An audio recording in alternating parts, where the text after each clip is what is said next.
మీ business ఏదైనా మీ ఊర్లో promotion చేయాలంటే అది సుమన్ టీవీతోనే సాధ్యం. ఇప్పుడే సంప్రదించండి. Welcome to Suman TV. నేను మీ శంకర్. నల్లగొండ జిల్లా మర్రిగూడ మండలం వట్టిపల్లిలో హృదయ విదారకమైనటువంటి ఘటన ఇక్కడ చోటు చేసుకున్నది.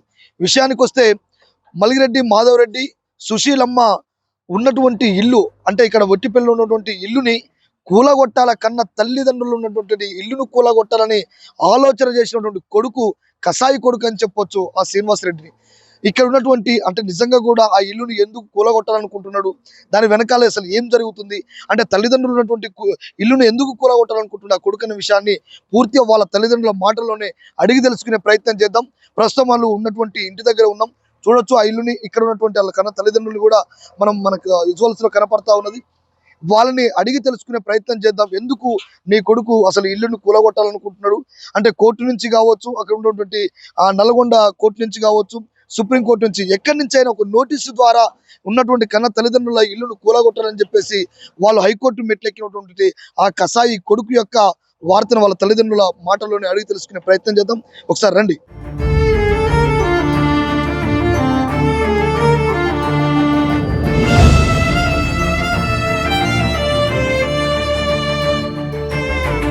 వాని పిల్లలు ఆగబోతారు, ఆడగబోతుంది, వానికి అర్థం తెలుస్తలేదు. నేను ఏం చేసి చెప్పడానికి మనము మాధవరెడ్డి సుశీలమ్మ వాళ్ళ ఇంటి దగ్గర ఉన్నాం. వాళ్ళ కొడుకు అసలు ఏం జరిగింది, ఎందుకు వీళ్ళు కట్టుకున్నటువంటి మనం చూడొచ్చు. వాళ్ళ ఇంటి దగ్గరే ఉన్నాం. వాళ్ళ ఇల్లుని ఎందుకు కూలగొట్టాలనుకుంటున్నాడో వారి మాటలు అడుగుదాం. చెప్పండి. నమస్తే. అసలు మీ కొడుకు పేరు ఏం పేరు? శ్రీనివాస్ రెడ్డి. శ్రీనివాస్ రెడ్డి. అసలు ఎందుకు శ్రీనివాస్ రెడ్డి మీరున్నటువంటి ఇల్లును కూలగొట్టాలనుకుంటున్నారు? ఇక ఆయన మతలో ఏముందో గాని నేను పర్మిషన్ తీసుకోకుండా కట్టినని ఒక పొరపాటు ఏం జరిగిందంటే, నేను 12 గుంటల భూమి కొన్నా.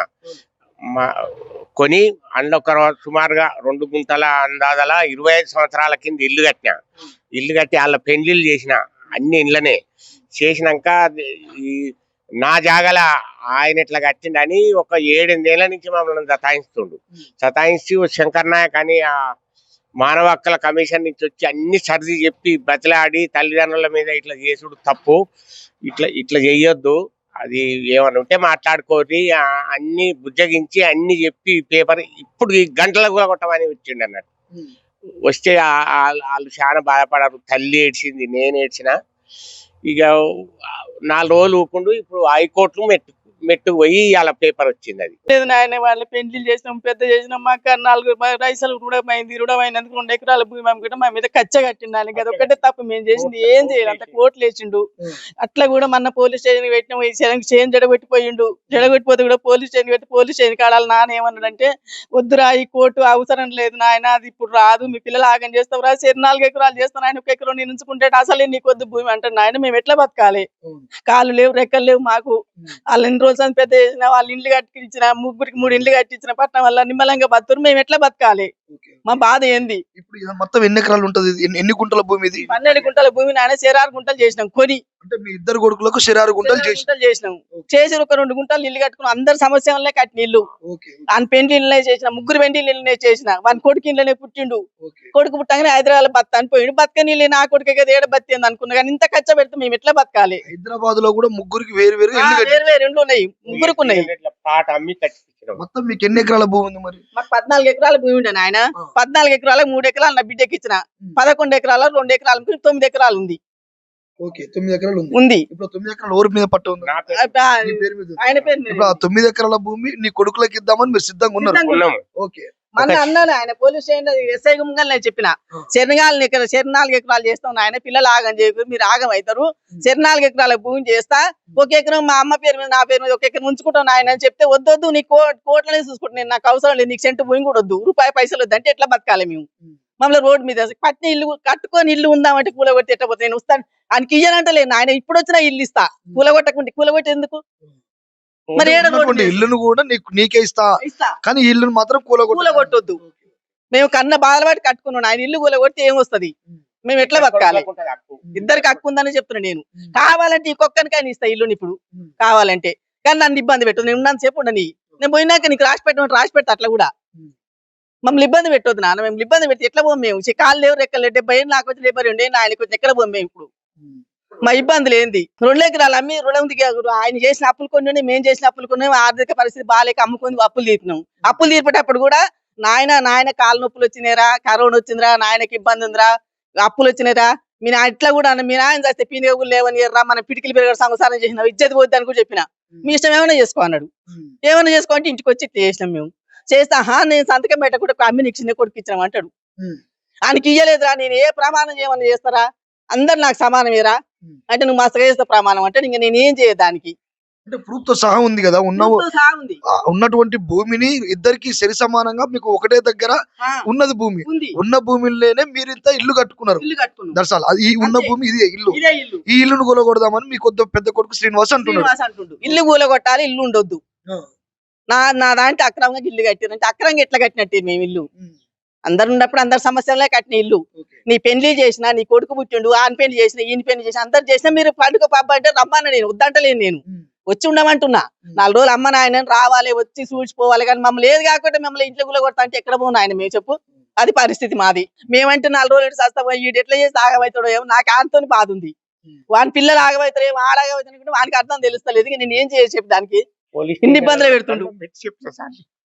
పోలీస్ చేయండి, దండం పెట్టింది తండ్రి, వద్దురా నీ పిల్లలు ఆగమవుతారు, వద్దు కొడుక అని.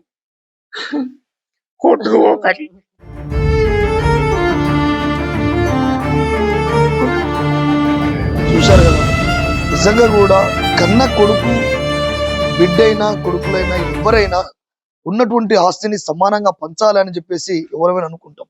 కానీ వాళ్ళు కూడా అదే పని చేసిరు. ఉన్నటువంటి పెద్ద మనుషులు వాళ్ళకున్నటువంటి 14 ఎకరాల భూమిని 3 ఎకరాలు ఉన్నటువంటి బిడ్డకు కట్నం కింద ఇవ్వడం జరిగినది.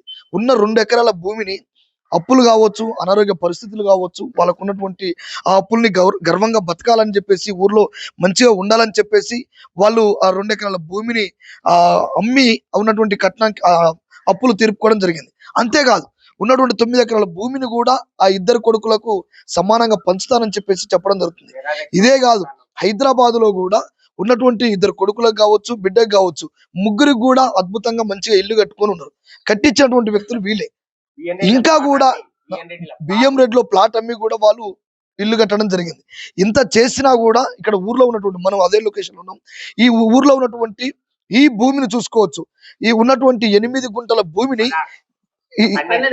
12 గుంటల భూమిని ఇద్దరికి సమానంగా 6 ఎకరాలు ఇద్దరికి సమానంగా ఇద్దరికి పట్టా చేసినటువంటి సందర్భం. ఈ పట్టా చేసినటువంటి ఈ 12 గుంటలలో ఆ ఇద్దరు కొడుకులు ఉండాల్సిన హక్కు వాళ్ళిద్దరికి ఉందని చెప్పేసి వాళ్ళ మాటల్లో చెప్తా ఉన్నారు. ఈ 12 ఎకరాల్లో ఉన్నటువంటి ఈ గుంటలలో 2 ఎకరాలు మాత్రమే ఈ ఒక చిన్న ఇల్లు, 2 గుంటలు మాత్రమే ఒక 2.5 ఇల్లు కట్టుకొని వాళ్ళు వృద్ధాప్యంలో ఉన్నటువంటి పెద్ద మనుషులు వాళ్ళు ఇక్కడ నివసిస్తా ఉన్నారు. ఈ వృద్ధాప్యంలో ఉన్నటువంటి ఆ పెద్ద మనుషులు ఉండే ఈ 2 రూమ్ల ఇల్లు కూడా వాళ్ళు శ్రీనివాస్ రెడ్డి కూలగొట్టాలి, ఈ ఇంట్లో మీరు ఉండొద్దని చెప్పేసి వాళ్ళు చాలా ఇబ్బంది పెడతా ఉన్నాడు. ఒకసారి ఆలోచన చేయండి, ఇట్లాంటి కసాయి కొడుకు ఎవరికైనా ఉంటాడా? ఒకసారి మీరు ఆలోచన చేయండి. ఎందుకు వీళ్ళు ఉండేటువంటి ఇల్లు నీకు ఇచ్చే అంటే ఇప్పటికైనా సరే ఈ ఉన్నటువంటి ఇల్లును కూడా నీకే ఇస్తాం, మేము చచ్చిన తర్వాత ఈ ఇల్లు నీకే అవుతుందిరా, నేను ఉన్నన్ని రోజులు ఉంటామని చెప్పేసి వాళ్ళు ఆవేదన వ్యక్తం చేస్తా ఉన్నారు. అదేవిధంగా ఇక్కడ చూసుకోవచ్చు, చాలా పేపర్లు చాలా సేపటి నుంచి పట్టుకొని చూస్తున్నాడు, ఏదో చూపియాలని చెప్పేసి. ఆ పేపర్లలో ఏమున్నా అసలు ఏంది, ఈ పేపర్లు దేని గురించి, అసలు ఏంటిది? ఈ ఇల్లు కూలగొట్టమని డిఎల్పిఓ సార్ అని ఆయన పిలుచుకొచ్చిండు. వాళ్ళుండి తల్లిదండ్రులది ఇది పద్ధతి కాదు, మీరు సామరస్యంగా మాట్లాడుకోవాలి, ఎవరన్నా తల్లిదండ్రులను దేవునిగా చూడాలి, కానీ ఇల్లు కూలగొట్టుడు, గ్రామ పంచాయతీలో పెట్టుడు, కలెక్టర్ పెట్టుడు బాగుండదని అన్నాక కొద్ది రోజులు ఊకుండు. మళ్ళా హైకోర్టు నుంచి నిన్న ఒక కాగితం పంపిండు. ఇది ఇంగ్లీష్ లో నాకు తెలియదు, అది ఒక ఆయనకు చూపిస్తే ఇట్లా ఇల్లు కూలగొట్టమని వచ్చింది అనగానే మేము మిమ్మల్ని వెతుక్కుంటూ వచ్చినాం సార్. ఇంటి పన్ను కట్టట్లేరా మీరు? కడుతున్నాం, ఇప్పుడు ఉందా ఉన్నాయి, రసీదులు ఉన్నాయి, అగో ఇవన్నీ రసీదులు ఉన్నాయి. కడుతున్నా, నా పేరు మీద ఉంది కరెంటు. ఇంటి పన్ను కడుతున్నా. ఇగో 12 గుంటల భూమి కొని స్టాంప్ పేపర్ మీద రాపిచ్చిన నేను. రాపిచ్చి 12 గుంటల్లో వాళ్ళ పేరు మీద ఉంటే బాగుండదని 6 గుంటలు చేపించిన, కానీ ఇటీనా అని చేపియలే, అద్దులు పెట్టలే. ఉన్నటువంటి 12 గుంటలు ఇద్దరికి హక్కు నేనే చేపించిన, పైసలు నేనే కట్టాను, నా సొంతం ఖర్చుతోటి ఇల్లు కట్టినాము, పెండ్లి ఇల్లు చేసినాం, నాకు తెలియకుండా ఇల్లు కట్టిండని మళ్ళా హైకోర్టు మెట్లెక్కింది నాతోటి కాదు సార్. ఈ హైకోర్టు బాధైనా నా పిల్లలని బాధపడ్డాం నాయన. మా పిల్లలు కాదు వీళ్ళు అనుకోలే. మేము మా పిల్లలు మా నాయన మా అమ్మ అనుకుంటలేరు. మా పిల్లలు కదా మంచిగా ఉంటారు కదా, మమ్మల్ని దాస్తారు కదా అనుకుని కానీ ఇంత ఇబ్బంది పెడతాం అనుకోలేదు నాయన మేము. నా కడుపులో మస్తు బాధ ఉంది. నేను ఇల్లు తప్పిన బతకలేదు. అబద్ధ ఇల్లుతోని బతికిన. ఎవరినైనా పలానమ్మ ఏం చేసింది అని అడుగు, వీళ్ళు 10 మందిని తెలుసుకో. ఎవరన్నా ఒక్కరు చెడ్డ అంటే బతికి ఒప్పుకుంటా నాన్న. ఒక్కరినన్నా చెడ్డ అనిపించను, అన్నిచ్చు కూడా అనిపించను అన్న. వానికి తెలుసు నేను మంచి ఏందో చెడు.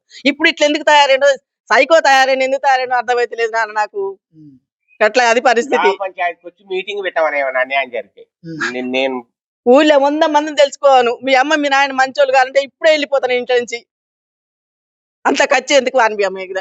నేను కనలేదా, పెద్ద చేయలేదా, పెళ్లి చేయలేదా, నేను ఇన్ని బాధలు పడ్డా వాని కొరకు. ఎందుకు ఇట్లా చేస్తుండో నాకు అర్థమైతలేదు. నేను సైకో తయారైన దానికి ఏమన్నా పట్టిందా, ఏమన్నా తెగులా, మరి ఏందో నాకు అర్థమైతలేదు నాయన. అది అట్లా కూడా నాకు తిట్టబుద్ధి అవుతలేదు. దాన్ని నా కొడుకే కదా, ఆగమైతాడో ఏమో, నా పిల్లలే కదా అనుకుంటున్నాను ఇంకా, కానీ మా అమ్మ నాయన అనుకుంటలేడు వాడు. పెట్టి చెప్పిన నువ్వు కోర్టు పోకు, ఉన్న భూమి చెల్లింత చేసేస్తావు. 6 ఎకరం అమ్మ పేరు మీద ఆల్రెడీ కొన్నదే ఉంది. నేను ఒక 6 ఎకరం ఉంచుకుంటా. నా క్లాస్మేట్లు అందరు చచ్చిపోయారు. ఇటువంటి కొడుకులతోటి అందరు చచ్చిపోయారు. ఒకళ్ళిద్దరే సిక్కిరు. మధుసూదన్ రెడ్డి అని నరసింహారెడ్డి తమ్ముడు కొడుకు టార్చర్ తోటే గుండె ఆగి చచ్చిపోయింది. ఆ పేరు కూడా వస్తుంది సార్. నేను నాకేమన్నా అయితే ఇంకి జస్ట్ పేరు రావద్దని తల్లి ఏడ్చేది. అదే ఇంకంతకన్నా ఎక్కువ ఏం చెప్తాం మనం. చూశారు కదా, వాస్తవానికి ఇక్కడ వాళ్ళు చూపించినటువంటి ఆధారాలతో సహా ఇక్కడ మనం చూసుకోవచ్చు. అంటే కన్న తల్లిదండ్రుల ఇల్లు కూలగొట్టాలని కోర్టు మెట్లెక్కిన కసాయి కొడుకు అని చెప్పొచ్చు. ఇక్కడ వాళ్ళు నిజంగా కూడా అక్రమంగా, ఇక్కడ చూసుకుంటే మనము అక్రమంగా ఇల్లు నిర్మించారని చెప్పేసి ఈ ఇల్లుని కూలగొట్టాలని చెప్పి చెప్తున్నాడు. అయితే ఇక్కడ మన వాళ్ళు పన్ను కడుతున్నారు. ఇక్కడ ఉన్నటువంటి డిఎల్ఓ మనకు వచ్చినటువంటి ఇక్కడికి వచ్చి ఆల్రెడీ ఇక్కడ మన ఇంటి దగ్గరకు వచ్చి వీళ్ళు మాట్లాడింది. ఇక్కడ తల్లి వాటర్ ఇస్తుంటే కూడా తాగలేని పరిస్థితి. అక్కడ ఉన్న శంకర్ నాయక్ కూడా చెప్పిండట, అరే అల్లా ఇష్టం కూడా ఏం కలపలేదు, వాటర్ తాగని చెప్పి కూడా ఆ రోజు వాళ్ళు చెప్పిన మాటలు మనం వినొచ్చు. వాళ్ళు ఇంటి పన్ను ప్రతి నెల వాళ్ళు అంటే ఇక్కడ చూసుకోవచ్చు, ప్రతి నెల కరెంటు బిల్లు కడుతున్నారు వాళ్ళు. ఇక్కడ ఇంటి పన్ను కడుతున్నారు, తర్వాత వాటర్ పన్ను, నీళ్ల పన్ను కూడా కడుతున్నారు. అన్ని అథారిటీలు ప్రూఫ్ తో సహా వాళ్ళు క్లారిటీగా ఉన్నారు. ఇంత ఉన్నాక కూడా అక్రమంగా ఇది ఇల్లు నిర్మించారని చెప్పేసి దీనికి కూలగొట్టాలని చెప్పేసి ఆ శ్రీనివాస్ రెడ్డి నిజంగా కూడా మీరు ఆలోచన చేయండి. ఎందుకంటే వృద్ధాప్యంలో ఉన్నటువంటి కన్న తండ్రిదండ్రుల్ని ఎవరైనా ప్రేమగా ఆప్యాయతగా ఈ వృద్ధాప్యంలో ఉన్నప్పుడు ప్రతి కుటుంబం నుంచి ప్రతి తల్లిదండ్రుల్ని ప్రేమగా చూసుకోవాల్సిన ఈ టైంలో ఇంత దుర్మార్గానికి, ఇంత కర్కశానికి నువ్వు పాల్పడడం అనేది కరెక్ట్ కాదని చెప్పేసి సుమన్ టీవీ ద్వారా మేము కూడా హెచ్చరికలు జారీ చేస్తా ఉన్నాం. అదేవిధంగా ఇక్కడ చూసుకున్నట్లయితే అంటే ఇంత వృద్ధాప్యంలో ఉన్న ఈ పెద్ద మనుషుల్ని చాలా గౌరవంగా ఊర్లో ఎవరిని అడిగినా కూడా చాలా మంచి వ్యక్తులు అని చెప్పేసి చెప్పడం జరుగుతూ ఉన్నది. ఇట్లాంటి వాళ్ళ పైన ఒక మనకు హైకోర్టు నుంచి ఈ నోటీస్ రాగానే వాళ్ళ గుండెలో భయం జొరబడి అసలు ఏంది ఈ నోటీసు రావడం వల్ల వాళ్ళు చనిపోవాలనుకున్నారు. అసలు ఆత్మహత్య ప్రయత్నం చేయడం జరిగింది. అట్లాంటి ప్రయత్నాలు ఉన్నటువంటి ఈ కుటుంబానికి కన్న తల్లిదండ్రులకు నువ్వు ఇచ్చే ఇట్లాంటి నోటీసులు నువ్వు పంపడం కరెక్టా? ఒక్కసారి ఆలోచన చేయి. శ్రీనివాస్ రెడ్డి గారు, ఇలాంటి నోటీసులు మాని మీ కుటుంబాన్ని, నీ తల్లిదండ్రుల్ని నువ్వే ప్రేమగా చూసుకొని నువ్వు వచ్చినా పోయినా నీ ఎప్పటికైనా ఇక్కడ ఉన్నటువంటి ఇల్లు కావచ్చు, ఈ భూమి కావచ్చు, వాళ్ళ ఆస్తి పాస్తులు ఏవి ఉన్నా మీ ఇద్దరు కొడుకులకే చెందుతాయని చెప్పేసి వాళ్ళు ఆవేదన వ్యక్తం చేస్తా ఉన్నారు. కెమెరామెన్ గిరితో మీ శంకర్.